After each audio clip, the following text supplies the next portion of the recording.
Hello dear aspirants, આપ સર્વેનું અમારી YouTube channel game changing સાયકોલોજીમાં હાર્દિક સ્વાગત છે. આજના વિડીયોમાં આપણે પ્રોબેશન ઓફિસર, ચીફ ઓફિસર અને અન્ય કેટલીક સરકારી પરીક્ષાઓ માટે સમાજ કાર્ય એટલે કે સોશિયલ વર્ક સબ્જેક્ટ અગત્યનો છે.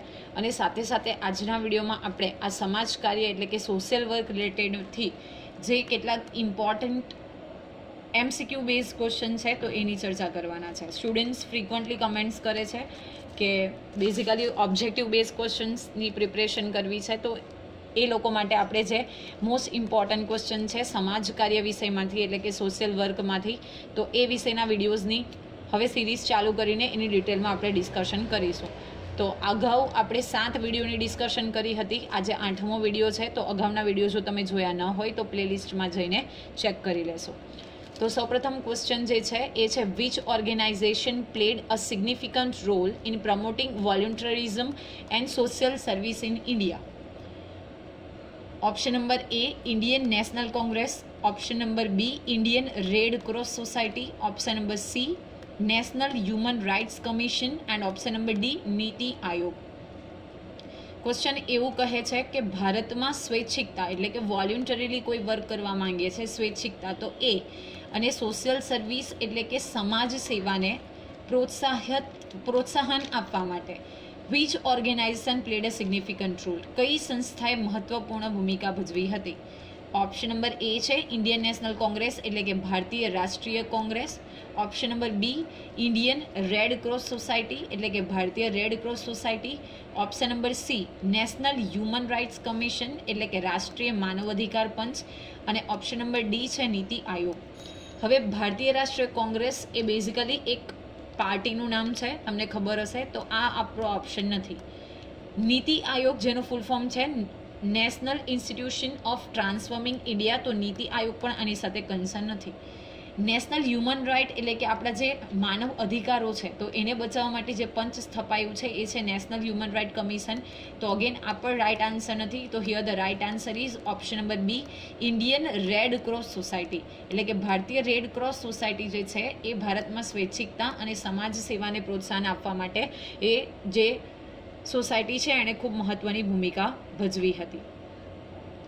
નેક્સ્ટ ક્વેશ્ચન છે who is known as founding the Sevagram Ashram and actively promoting social work in rural areas.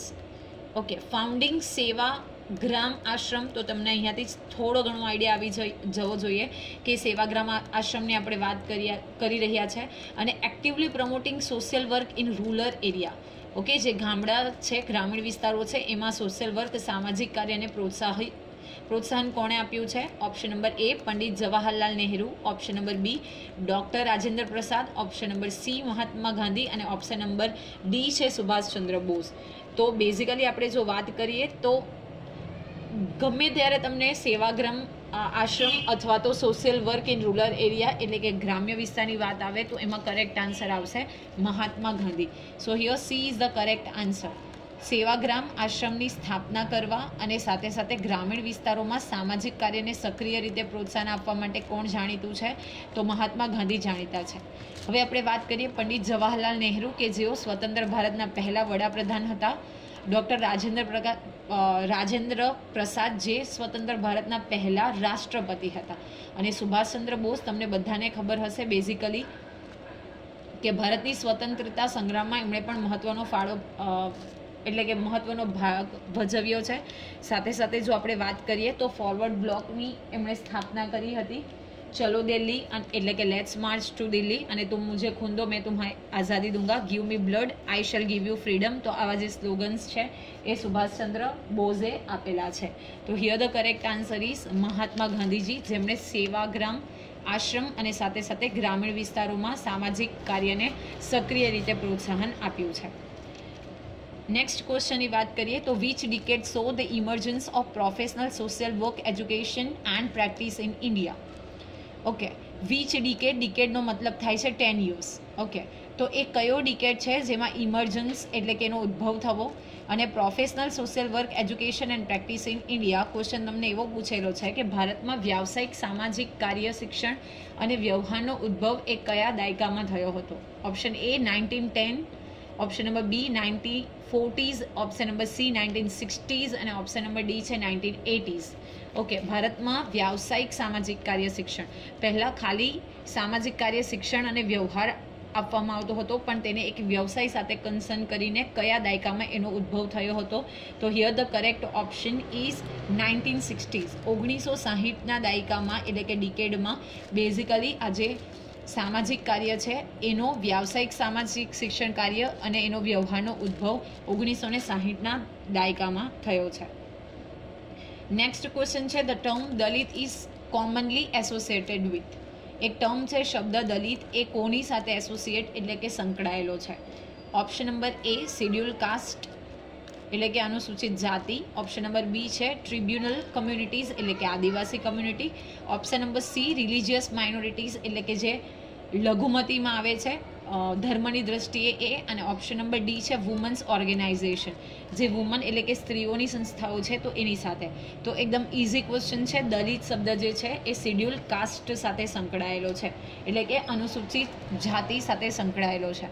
કદાચ તમને ખબર હશે તો બેઝિકલી આપણે આ દલિત એટલે કે અનટચેબલ કમ્યુનિટી પહેલાં માનવામાં આવતી હતી, અને અનટચેબિલિટી જે છે એ હવે ભારતીય બંધારણ મુજબ એને એક ઓફેન્ડ એટલે કે ગુનો માનવામાં આવે છે જે કોઈક વ્યક્તિ અનટચેબિલિટી ફોલો કરે તો એ જે છે શેડ્યુલ કાસ્ટ સાથે સૌ પ્રથમ સંકળાયેલી હતી, અને એટલા માટે મહાત્મા ગાંધીજી આ બાબત ઉપર સ્ટેપ્સ લીધા હતા, અને આ જે દલિત કમ્યુનિટી છે એમના માટે એમણે હરિજન નામનો શબ્દ જે છે પ્રયોજ્યો હતો.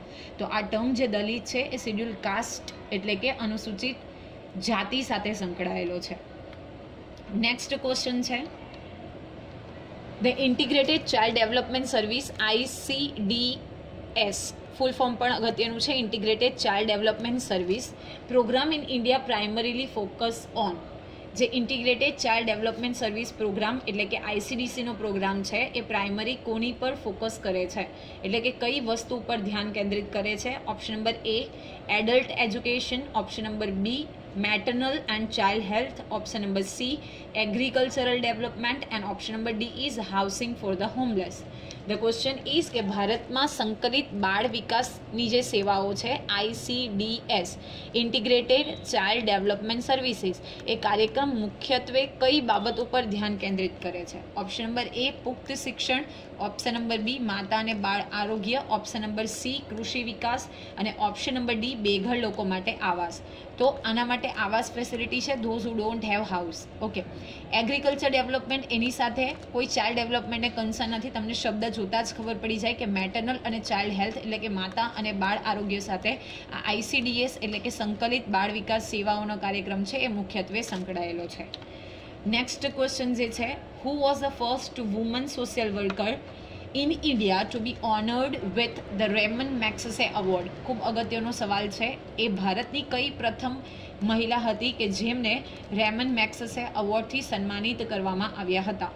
Option number A Durgabai Deshmukh મતલબ doctor Durgabai Deshmukh, option number B Mother Teresa, option C Aruna Roy, and option number D Medha Patkar. So here the correct answer is option number A doctor Durgabai Deshmukh, જેમને સૌ પ્રથમ તેઓ ભારતીય પ્રથમ મહિલા છે જેમને રેમન મેગ્સેસે એવોર્ડ મળ્યો છે. હવે આપણે જોઈએ આ રેમન મેગ્સેસે પુરસ્કાર શું છે? તો બેઝિકલી ફિલિપિનો ગ્રેવર્ડ રેમન મેગ્સેસે એ વ્યક્તિના નામ ઉપરથી આપવામાં આવતો એક વાર્ષિક પુરસ્કાર છે જે ફિલિપાઇન્સના ભૂતપૂર્વ રાષ્ટ્રપતિ રેમન મેગ્સેસેના શાસનમાં અખંડિતતા, લોકોની હિંમતવાન સેવા અને લોકશાહી સમાજમાં વ્યવહારિક આદર્શવાદના ઉદાહરણને કાયમ રાખવા માટે પ્રસ્થાપિત કરવામાં આવેલ છે.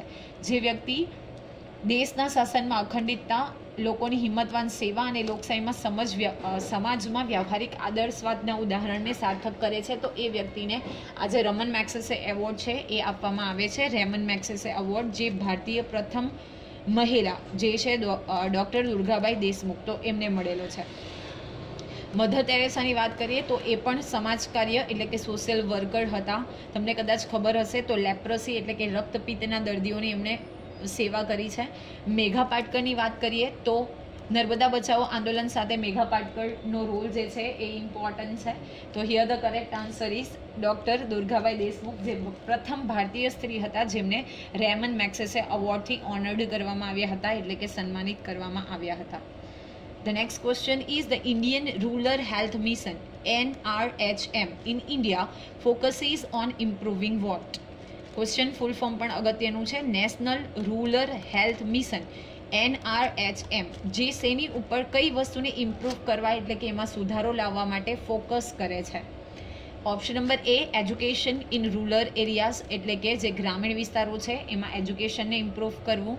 Option number B rural infrastructure development જે ગ્રામીણ ઇન્ફ્રાસ્ટ્રક્ચર છે એનું ડેવલપમેન્ટ કરવું. Option number C health care services in rural area ગ્રામીણ વિસ્તારોમાં જે હેલ્થ એટલે કે સ્વાસ્થ્યને લગતી સર્વિસીસ છે એને ઇમ્પ્રૂવ કરવું. And option number D is urban transportation એટલે કે શહેરી જે ટ્રાન્સપોર્ટેશન છે તો એને પ્રોત્સાહિત કરવું, એને ઇમ્પ્રૂવ કરવું.